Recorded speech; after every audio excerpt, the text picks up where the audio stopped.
So now let's set up some sort of notification that we can see on the screen so that we can tell the player that he is in this trigger zone and he can do something about it.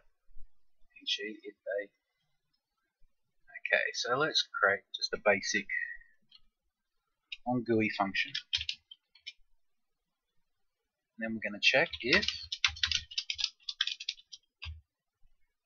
we are in the trigger zone. So if in trigger zone, let's just bring up a GUI box.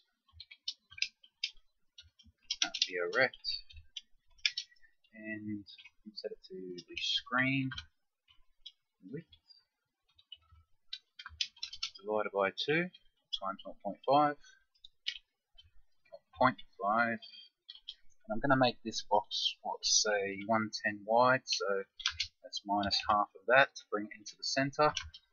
Drop it 10 down. Like I said, I'm going to make it 110 wide and 35 deep. So there's our rect.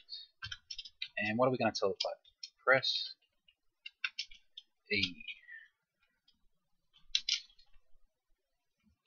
So now we should get a notification on the screen whenever we are in that trigger zone. That's why I've started to set it up on the player script. So let's see if that's happening. Walk into the trigger volume, press E.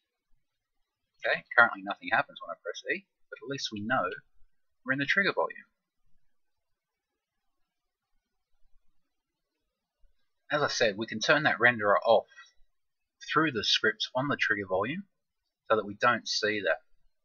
Alright, I'll put that in now so that you can see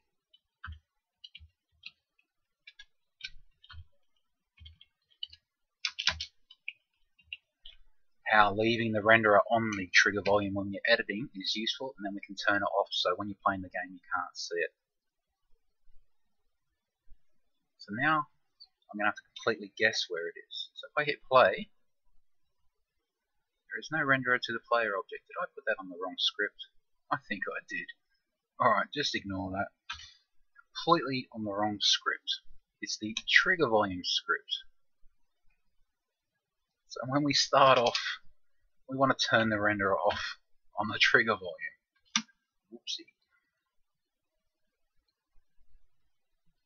Okay.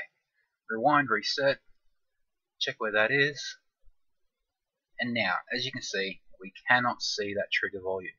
If I hit pause, it is still there. Okay, there it is, showing us in the editor view. I'm completely turned around. Okay, so we'll try and head towards that. So all we should be able to see in front of us is a loot chest or an item. And there you see, we've entered the trigger volume. It's told us to press E. But we can't see it on the screen at all. Okay? So I do think it's a better idea to set it up this way. Leave your renderer enabled, or leave the component there, and then on the trigger volume script, just set the enable to false. Just disable the renderer at the start. That's all you have to do. Then you can work quite happily setting up your trigger volumes wherever you want them.